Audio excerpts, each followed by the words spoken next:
বাটা মাছ, যে মাছ একদম হেলদি আর দারুণ টেস্টি বন্ধুরা। যতই আমরা অন্য মাছ খাই কিন্তু চারা পোনা বা রুই মাছের উপরে মাছ নেই, তার সঙ্গে যদি বাটা মাছ হয় তো আর কোনো কথা নেই।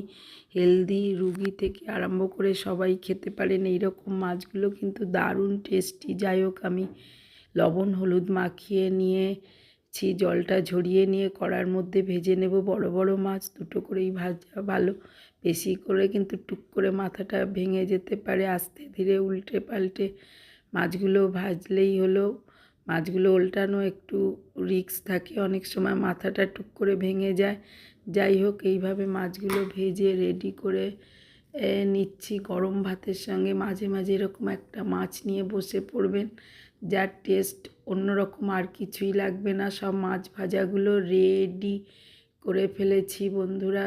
এবার পেঁয়াজ আর একটুখানি লঙ্কা, আদা, জিরে দিয়েছি, টমেটো যোগ করেছি, দিয়ে নাড়িয়ে নাড়িয়ে কষে নেওয়ার আগে 2-3টে কাঁচা লঙ্কা দিয়ে দিয়েছি, প্রয়োজন মতো লবণ দিলাম।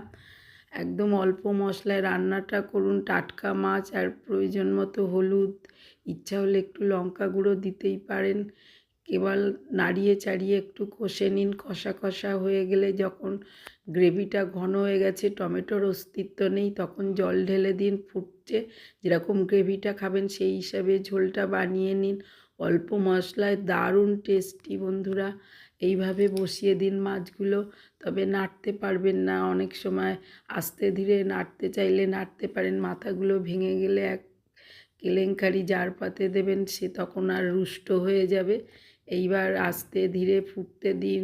ব্যাস বন্ধুরা, একটু ধনেপাতা ছড়িয়ে দিন। আবার অনেক সময় আমি এই মাছই কী করি, একটুখানি টমেটো দিয়ে রান্না করার পরেও আলুটা একটু বয়েল করে নিই। দেখুন, হলুদ আর লঙ্কা গুঁড়ো লবণ দিয়ে সেটাই যোগ করে দিই, এতেও কিন্তু দারুণ টেস্টি। সুতরাং এবার আমি একটা পাত্রে সার্ভ করে দিলাম। গরম গরম ভাত নিয়ে বসে পড়ুন, আর কি চাই। বাটা মাছের সেরা রেসিপি, আর চটজলদিও হয়ে যাবে।